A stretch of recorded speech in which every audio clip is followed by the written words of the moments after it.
Gulf ಯುದ್ಧದಲ್ಲಿ ಸರಣಿ twist, ಅನಿರ್ದಿಷ್ಟಾವಧಿ ಕದನ ವಿರಾಮ ವಿಸ್ತರಣೆ. ಅಮೆರಿಕ ಅಧ್ಯಕ್ಷ ಟ್ರಂಪ್ ಘೋಷಣೆಯನ್ನ ಮಾಡಿದ್ದಾರೆ. ಗಲ್ಫ್ ಯುದ್ಧದಲ್ಲಿ ಸರಣಿ ಟ್ವಿಸ್ಟ್ ಇದೀಗ. ಅನಿರ್ದಿಷ್ಟಾವಧಿಗೆ ಕದನ ವಿರಾಮ ವಿಸ್ತರಣೆ. ಅಮೆರಿಕ ಅಧ್ಯಕ್ಷ ಟ್ರಂಪ್ ಘೋಷಣೆ.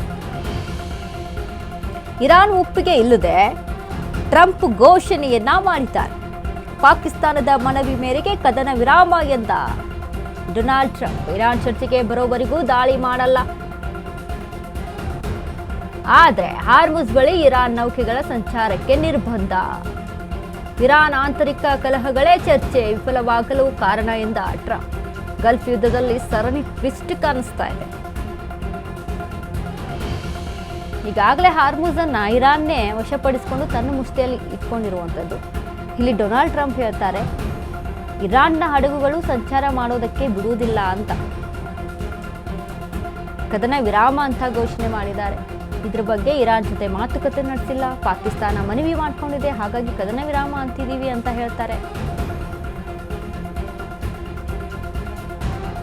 ಈಗ ಸದ್ಯಕ್ಕೆ ಏನಾಗ್ಬಿಟ್ಟಿದೆ ಅಂದ್ರೆ, ಪಾಕಿಸ್ತಾನ ತನ್ನ ಒಂದು ನಿಲುವನ್ನ ತೋರಿಸ್ಕೊಳ್ಬೇಕು ಅನ್ನುವಂಥ ನಿಟ್ಟಿನಲ್ಲಿ ತಾನು ಫೈಟನ್ನ ಮಾಡ್ತಾ ಇದೆ. ನಾವು ನೋಡಿ ಯುದ್ಧವನ್ನ ನಿಲ್ಲಿಸ್ಬಿಟ್ವಿ ಅಂತ ಈ ಒಂದು ಬಿರುದನ್ನ ತೆಗೆದುಕೊಳ್ಬೇಕು ಅನ್ನುವಂಥ ನಿಟ್ಟಿನಲ್ಲಿ ಪಾಕಿಸ್ತಾನ ಒಂದು ಮಟ್ಟಿಗೆ ತಯಾರಿ ನಡೆಸ್ತಾ ಇದೆ. ಯಾಕಂದ್ರೆ ಸಂಧಾನಕ್ಕಂತಾನೆ ಟರ್ಕಿ, ಸೌದಿ ಅರೇಬಿಯಾ ಇಲ್ಲಿ ಪ್ರಯತ್ನವನ್ನ ಪಡುತ್ತೆ, ಟರ್ಕಿ ದೇಶ ಪ್ರಯತ್ನವನ್ನ ಪಡುತ್ತೆ, ಈಜಿಪ್ಟ್ ದೇಶ ಪ್ರಯತ್ನವನ್ನ ಪಡುತ್ತೆ. ಪ್ರಯತ್ನ ಪಟ್ಟು ಯಾಕೆ ಹಿಂದಕ್ಕೆ ಸರಿತಾರೆ ಅಂತ ಅಂದ್ರೆ, ಇವರ ಷರತ್ತುಗಳು ಒಪ್ಪಂದಗಳೇನಿದಾವಲ್ವಾ, ಅದನ್ನ ಯಾವ ದೇಶನೂ ಒಂದೊಂದು ದೇಶ ಒಪ್ಕೊಳ್ಳೋದಕ್ಕೆ ಸಾಧ್ಯ ಇಲ್ಲ. ಇರಾನ್ ಹಾಕಿರುವಂಥ ಒಪ್ಪಂದನ ಅಮೆರಿಕ ಒಪ್ಕೊಳ್ಳೋಕ್ಕೆ ಸಾಧ್ಯ ಇಲ್ಲ, ಅಮೆರಿಕಾದ ಒಪ್ಪಂದವನ್ನು ಇರಾನ್ ಒಪ್ಕೊಳ್ಳೋಕ್ಕೆ ಸಾಧ್ಯ ಇಲ್ಲ. ಇದನ್ನ ಅವರೇ ಪರಿಗಣಿಸ್ಕೊಂಡು ಅವರ ಈ ಸಂಧಾನನೂ ಬೇಡ, ಯಾವುದು ಬೇಡ ಅಂತ ಹಿಂದಕ್ಕೆ ಸರಿತಾರೆ. ಬಟ್ ಪಾಕಿಸ್ತಾನ ಮಾತ್ರ ನಾನು ಸಂಧಾನ ಮಾಡೇ ಮಾಡ್ತೀನಿ ಅನ್ನುವಂಥ ಒಂದು ಪ್ರಯತ್ನ ಮಾಡುತ್ತೆ. ಆ ಒಂದು ಪ್ರಯತ್ನ ವಿಫಲವಾಗುತ್ತೆ. ಈಗ ಮತ್ತೆ ಟ್ರಂಪ್ ಹೇಳುವಂಥದ್ದು, ಪಾಕಿಸ್ತಾನ ಮನವಿಯನ್ನ ಮಾಡ್ಕೊಂತು ಅದಕ್ಕೆ ಕದನ ವಿರಾಮವನ್ನ ಕೊಟ್ಟಿದ್ದೀವಿ. ಆದರೆ ಈ ಬಗ್ಗೆ ಇರಾನ್ ಎಲ್ಲೂ ಕೂಡ ಸ್ಪಷ್ಟತೆಯನ್ನ ಕೊಟ್ಟಿಲ್ಲ.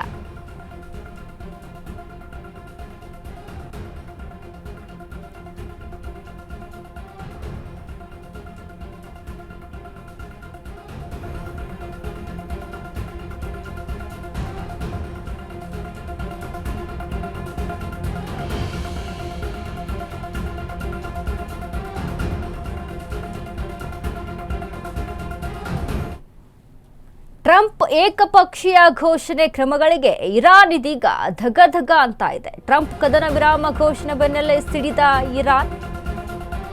ಟ್ರಂಪ್ ಏಕಪಕ್ಷೀಯ ಘೋಷಣೆ, ಟ್ರಂಪ್ ಕದನ ವಿರಾಮ ಘೋಷಣೆ ಬೆನ್ನಲ್ಲೇ ಸಿಡಿದ ಇರಾನ್.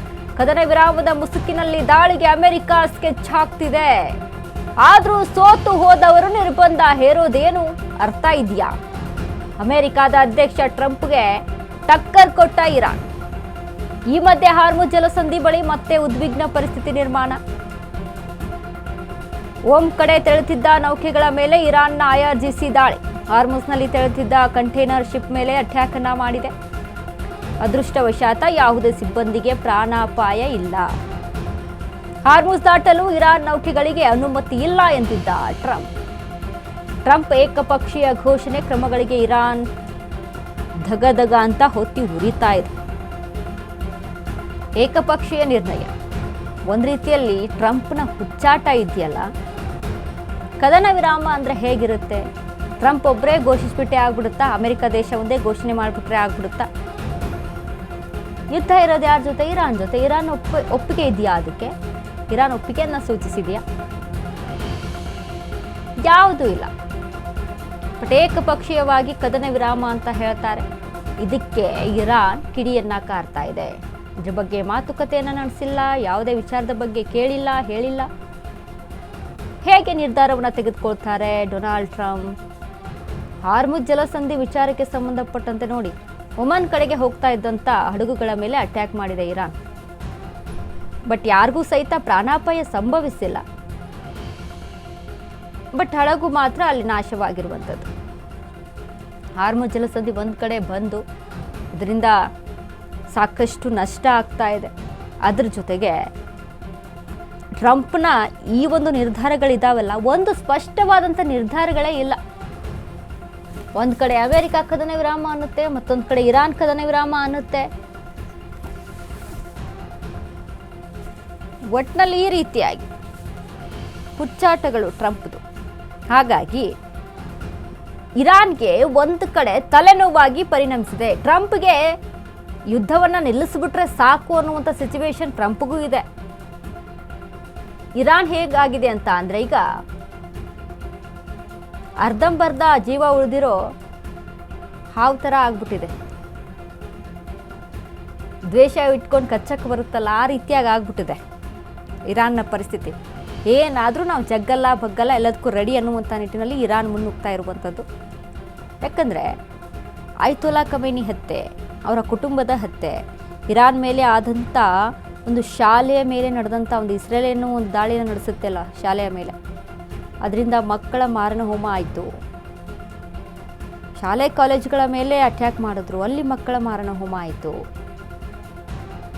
ಎಷ್ಟೋ ಫ್ಯಾಮ್ಲಿಗಳು ಬೀದಿಗೆ ಬಂತು, ಎಷ್ಟೋ ಫ್ಯಾಮ್ಲಿಗಳಲ್ಲಿ ಎಷ್ಟೆಷ್ಟೋ ಜನಗಳನ್ನು ಕಳ್ಕೊಂಡ್ಬಿಟ್ಟಿದ್ದಾರೆ.